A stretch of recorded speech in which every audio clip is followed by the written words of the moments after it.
Good morning and welcome to the Core Connection.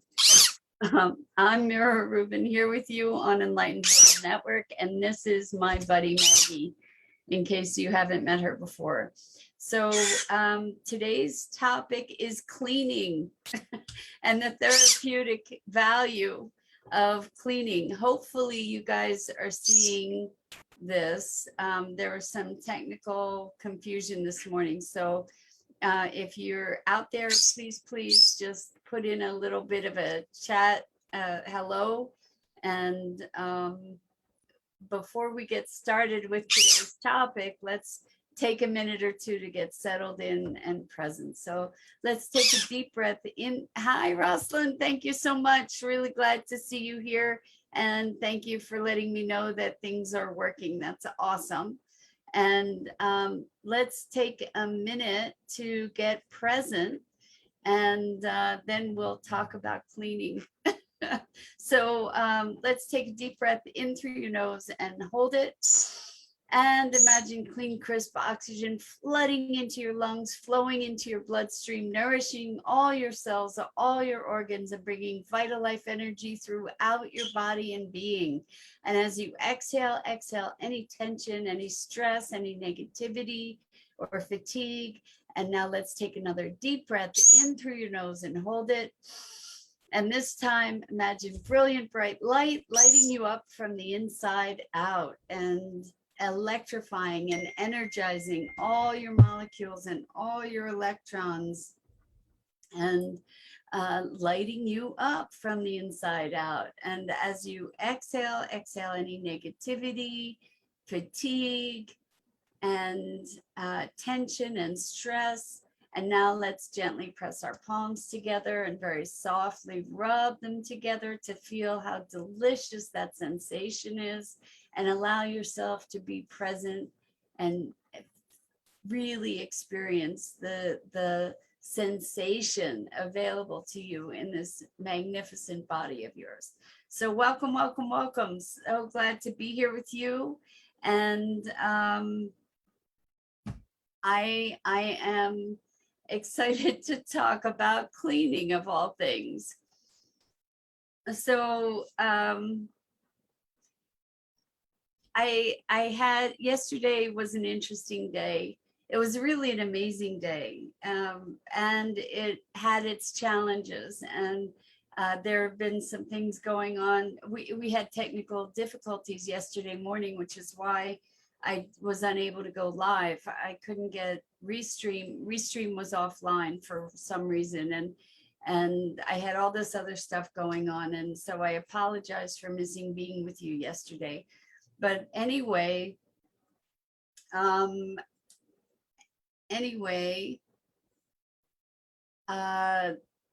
back. And so I'm just sending a note because we were having a little technical challenges. Anyway, so all these technical challenges, and I had clients that gave me space. Good morning, Jennifer. Wonderful to have you back. Welcome. It's been a while. So anyway, I was stressed out. Let's just leave it at that. I was stressed out, and because of the technical difficulties yesterday morning, I had some extra time before a client, and my office has been just really in need of some loving care and attention. There was Maggie bird poop everywhere, and crumbs from her eating, and mail and papers piled up, and so here I was in this stressed out mode, and while I was trying to navigate all these things that I needed to do, I found myself cleaning and organizing and putting things away, and creating a livable space, go figure, because I spend so many hours in this office, and it was just kind of a disaster zone. And so what it made me think about is why this dynamic of cleaning. And there are certain obvious things, right? When you're feeling kind of like things are out of control, or you have, well, I'll talk about them one at a time. So you feel like things are kind of out of your control, and maybe feeling stressed.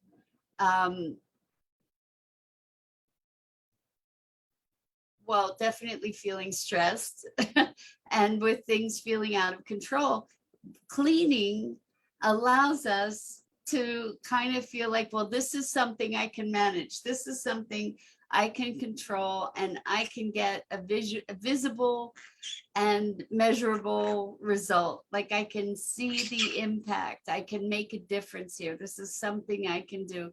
Now, this was not an intellectual exercise. It was just like, I've got to do something.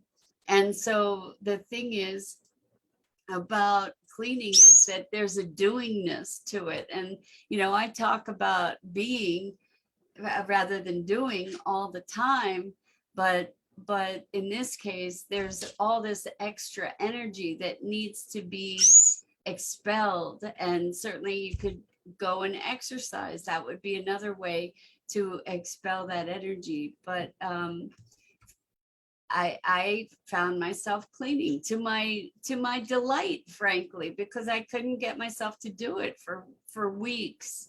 And so here I was cleaning and managing all this other stuff that I needed to do over the phone, etc.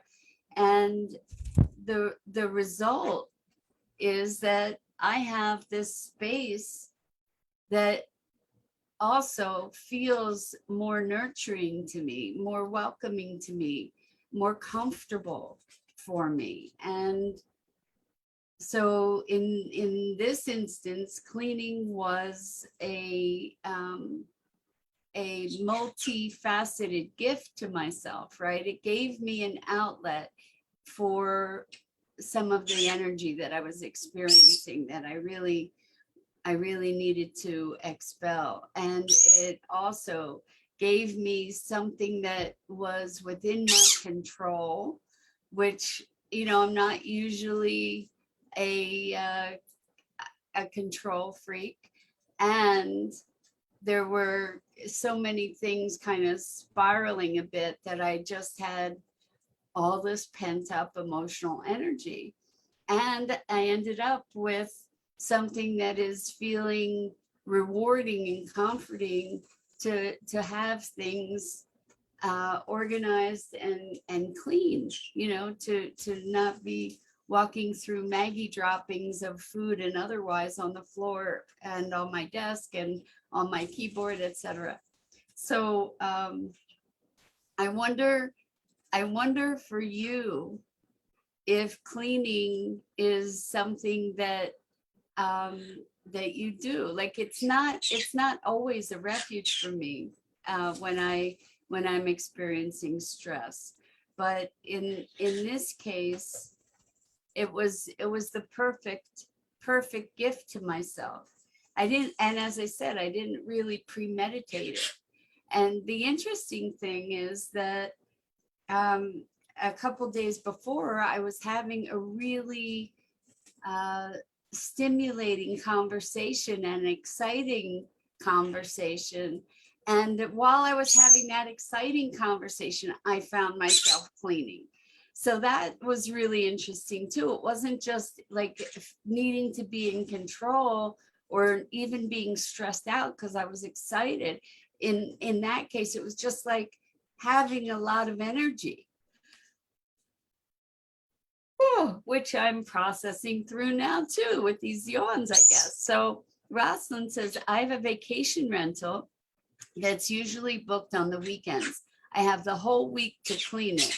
I sage the rooms with Palo Santo and Roomba vacuum as the first thing. That's awesome. The Airbnb space is cleaner than my own space. So isn't that interesting? And an interesting insight too, to find, like, one of the things I found is that I can help other people clean sometimes when I don't have the inner inspiration to be cleaning for myself. but really, really interesting, right? And so there's something about cleaning that also is a connector. It's a way to connect with and give love to a space, right? Or give, you know, and if it's your space, to give love to yourself somehow, you know, by touching the surfaces. But it's also a way of shifting the energy of the space, to your point, Rosalind, where you're using Palo Santo to sage the rooms. And so you're clearing the energy. And that's actually maybe one of the biggest motivators for me yesterday. Was like, there was all this intense heavy duty energy, and cleaning was clearing that energy in a big way. This did not occur to me consciously, but I think it's really quite true. Tammy says, I wish that was my thing to do when stressed, as I have lots to do in my home. LOL. I stress eat, which is no good. I can stress eat too, Tammy, and welcome. It's great to have you here. But I find myself stress eating also. And it was interesting to me that in this case, I was cleaning. And I think that probably it's a really important thing to recognize that it did radically shift the energy of my space. And that's really, really deeply what I needed, was to shift my energy. And so moving into that, when I was cleaning yesterday, was awesome. And I think it originally got inspired by this real excitement where I had all this energy. So I was cleaning to be able to move that energy through. I mean, I could have been breathing to move the energy through, but in my case, I actually was cleaning. So, and I was really excited that I was cleaning because, like I said, I couldn't get myself to do it for a long time. So Jennifer says, cleaning is one way to clear negativity from our space and opens us up to new energy. It does. It's kind of like out with the old and in with the new, where a lot of us talk about decluttering. I haven't gotten myself to do that yet. Not on any grand scale, which I really could do.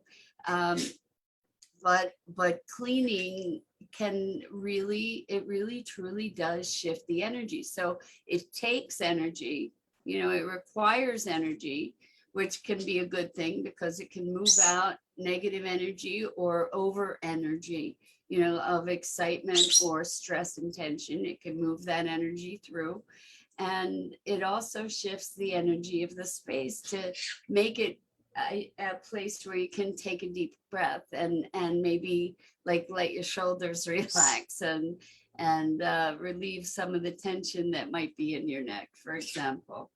Plus, it can tire you out, which can be a good thing, depending on if you're doing cleaning because you have to, or you're doing cleaning because you're inspired to clean. And in this case, for me, I have to say, I was inspired to clean because I couldn't get myself to do it from the have to place.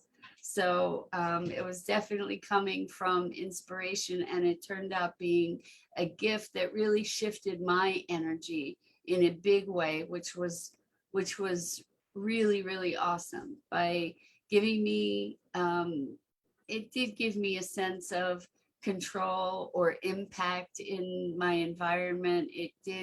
I felt it was empowering to me, which is interesting because I've never really thought about cleaning in this way. I know it's a way that people can feel like at least I can control this space. And, like that's part of what was motivating me yesterday, but not when I was on that exciting phone call. Jennifer says, decluttering is going on in our house. We have a big family. Decluttering is a big deal, and I am hoping that my inspiration to clean leads to inspiration to declutter, because I definitely can do that. I mean, there's definitely space to be doing that. Yeah, so it's interesting, how we deal with stress in different ways, and deal differently at different phases that we're in. But as far as the stress eating, that used to be even more of an issue for me in the past. Like stress eating for me in the past would not de-stress me as much as it would numb me. And I wonder if that's the case for you guys that might find yourself stress, find yourselves stress eating. If it's kind of just to go numb, or substances, like having a drink or smoking or whatever it might be for you. Um, is it actually relieving stress, or is it numbing you? And I know people do cleaning to numb themselves too. I think that anything can be an avoidance behavior, and then there are, and maybe anything can be a productive behavior or a positive behavior, where maybe having a glass of wine, if you really are present to the enjoyment of that, of the taste of it and of the scent of, the aroma of it and the sensations of it, that can be a really rewarding and wonderful experience.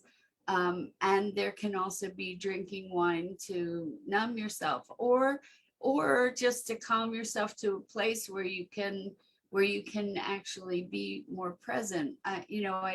And we're not talking about abuse of something. Anything in excess can be a challenge, right? Like I know people who are obsessive about cleaning and having everything in its exact proper place all the time. I remember growing up, um, when I would be doing chores that I was mandated to do, vacuuming, that in the vacuuming, the vacuum cleaner pattern had to go in a very specific way, or it wasn't good enough, it wasn't clean. And so when we get into these, there are rigid patterns that can be more of a constriction than an expansion, right? So if cleaning is an obsession, then it can be a way to avoid feelings, just like drinking or eating or whatever can be ways to avoid feelings.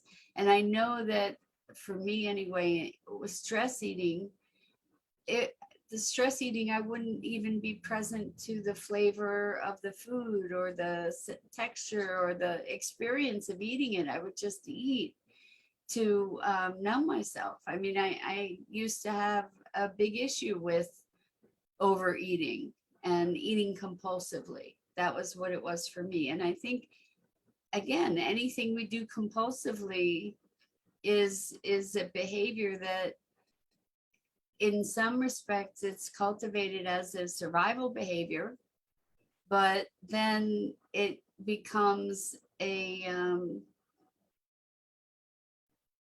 destructive behavior ultimately.